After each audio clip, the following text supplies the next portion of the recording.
Good evening बच्चों, क्या हाल चाल। मैं विश्वंभर कुमार पांडे फिर से एक बार आपको अपने यूट्यूब चैनल MW/VK पांडे में स्वागत करता हूं। बच्चों, आज का दिन बहुत ही मनोरम है और एक शिष्य के लिए तो बहुत बड़ी ही बात है, क्योंकि आज का जो दिन है वो गुरु का दिन है। आज गुरु पूर्णिमा है, तो बहुत सारे क्योंकि आपको पता होगा कि बिना गुरु का ज्ञान अधूरा है। पढ़ाई करने के लिए बच्चे पढ़ाई कर लेंगे, लेकिन अगर गुरु के बिन ज्ञान अधूरा है, यह सिद्ध किया गया है महाभारतों में भी, रामायणों में भी और बड़े बड़े ग्रंथों में लिखा भी गया है। फिलहाल चलिए आपको गुरु पूर्णिमा की हार्दिक शुभकामनाएँ, और इसी हार्दिक शुभकामनाएँ के बाद हम आपको आगे की ओर ले चलते हैं। मेरी क्लास 10th की क्लास में एक्सरसाइज 1.1 हम आपसे पढ़ रहे थे रियल नंबर में क्वेश्चन नंबर 1 हो गया था। यूक्लिड का थ्योरम हो गया था, यूक्लिड के पे बेस्ड जो SCF था वो हो गया था। अब हम ज़रा बात करने वाले हैं कि क्या किसी भी धनात्मक विषम पूर्णांक को, किसी भी धनात्मक विषम, ये क्वेश्चन नंबर आपका 2 है, क्वेश्चन नंबर 2 है, जैसे कि क्या आप किसी भी धनात्मक विषम पूर्णांक को 6q + 1, 6q + 3 एंड 6q + 5 के रूप में लिख सकते हैं? यह आपका सवाल है। अब ज़रा ध्यान दीजिएगा, इसमें इसका कहने का तात्पर्य क्या है।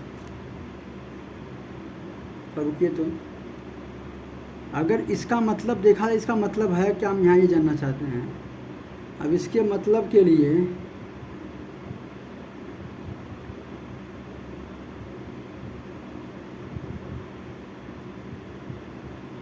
अब इसके मतलब को समझाना चाह रहे हैं हम आपको।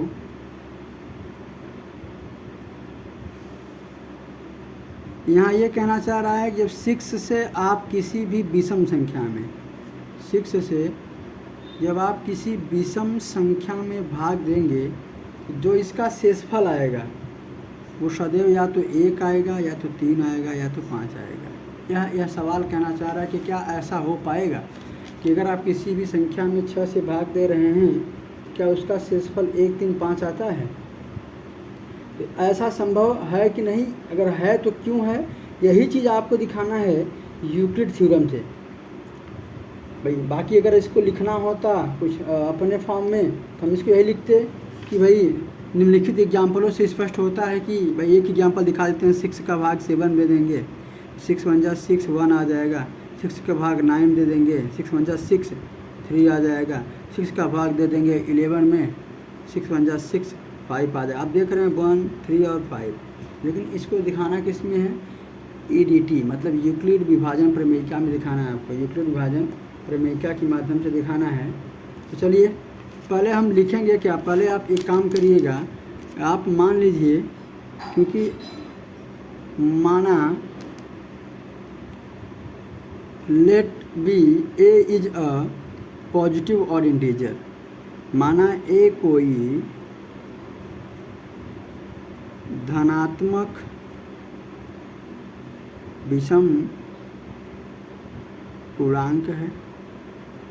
देखिए, अगर विषम पूर्णांक है तो आपका जो थ्योरम है EDT वो क्या है बेटा? a = BQ + R, जहाँ R की वैल्यू 0 से बड़ी और B से क्या होगी? छोटी होगी। अब देखिए यहाँ पर आपका B क्या हो जाएगा? B का मतलब जिससे भाग देने वाले हैं 6। अब Q का मतलब भागफल क्या आएगा? यहाँ पे Q के रूप में ही दिखाना पड़ रहा था, Q ही मान लेंगे। अगर M दिखाना होता तो M मान लेते, कुछ और दिखाना होता तो Q बराबर वो मान लेंगे आप।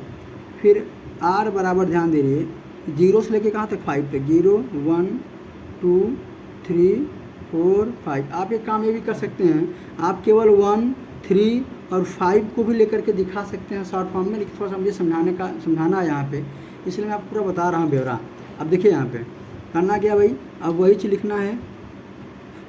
फार, ये मान लेते हैं इक्वेशन फर्स्ट है, फार R = 0, R बराबर 0 के लिए, R बराबर 0 के लिए फार्मूला क्या है? A बराबर बी क्या माना है आपने 6, क्यू क्या है, क्यू ही है, 0 क्या है, आर है आपका।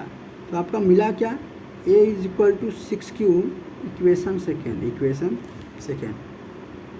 फिर अब आगे आप ध्यान दीजिए, तो आगे ध्यान देने की बात इसमें ये है कि फिर वही r बराबर 1 के लिए इंग्लिश वाला लिखेंगे फार r इक्वल 1 के लिए, तो r बराबर 1 क्या हो जाएगा 6Q + 1 इक्वेशन थर्ड।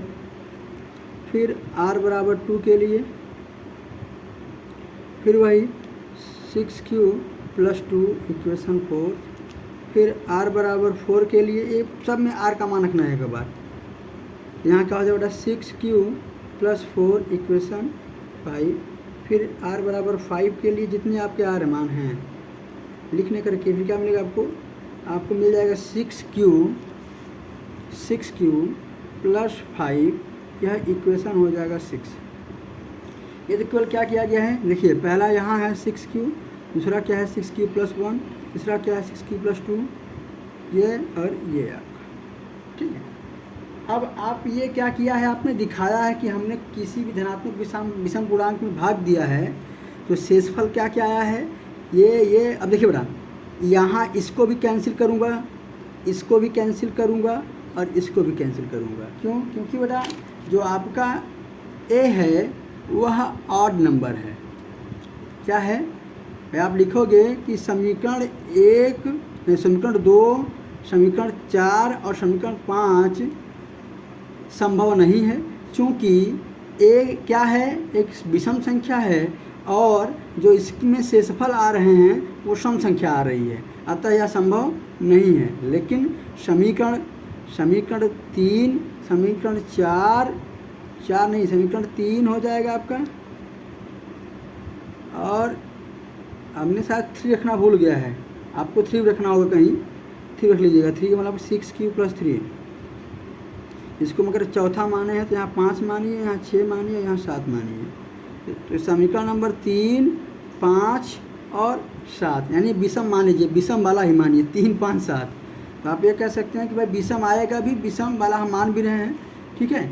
तो समीकरण 3 और 5, 7 से स्पष्ट होता है, हिंदी में लिखेंगे, समीकरण 3, 5, 7 से स्पष्ट होता है कि किसी भी धनात्मक विषम पूर्णांक को 6 से भाग देने पर शेषफल 1, 3 या 5 ही आता है, या किसी भी धनात्मक विषम पूर्णांक को हम 6Q + 1, 6Q + 3 एंड 6Q + 5 के रूप में लिख सकते हैं। अगर अंग्रेजी वाला लिखना चाहते हैं तो लिख लें, मैं बोल दे रहा हूँ, इंग्लिश में बोल दे रहा हूँ। अगर देखिए लास्ट में पॉइंट लिखनी है, लास्ट में पॉइंट ये लिखना है आपको, लिखना है this is a can be 6Q + 1, 6Q + 2, 6Q + 3, 6Q + 4, 6Q + 5, where Q is consonant. However, since A is odd, A cannot be 6Q or 6Q2 and 6Q4, bracket लिखिएगा, since they are both divisible by 2। आगे लिखिए, अगले line में लिखिएगा, therefore any odd integers is of the form 6Q + 1, 6Q + 3 and 6Q + 5। ठीक है, यही आपका मतलब था। तो मिला करके यह आपका जब भी आएगा 3 नंबर का आएगा, मतलब यही है। 1-2 बार देख लीजिए, नहीं समझ में आएगा दोबारा अगर आप कमेंट करेंगे इसको दोबारा सुनाने का मैं प्रयास करूँगा। चलिए आगे चलते हैं हम। एक बार दोबारा देख लीजिए इस सवाल को, आप क्या है इसमें देख लीजिए एक बार। यह है कि 6Q + 1, 6Q + 3, 6Q + 5 किसी भी धनात्मक विषम पूर्णांक को आप क्या ऐसा लिख सकते हैं। मैं लिखा हाँ होगा, हमने यहाँ पर बताया आपको। जैसे पहले मान लिया हमने कि ये क्या है, जिसमें भाग देना है, कोई धनात्मक विषम पूर्णांक है, यहाँ आपने फार्मूला लगाया। अब आपको भाई भाग किसे देना है वो दिखाया, शेषफल क्या आने वाला ये दिखाया, आर क्या से क्या हो सकता है, बस इतना होगा कि 20 छोटा होना चाहिए। फिर r बराबर 0 रखा आपने 1/1 सब मिलने पर आपने लास्ट में देखा वही r रखने पर जो मुझे मिल रहा है 6q प्लस 2 4 ये क्या है सम है, लेकिन मेरा नंबर है वो ऑड है इसलिए यह संभव नहीं है, लेकिन इनको 6q प्लस 1 3 और 5 के रूप में लिख सकता हूँ। मैं यही लिखवाया हूँ आपसे। ठीक है, धन्यवाद।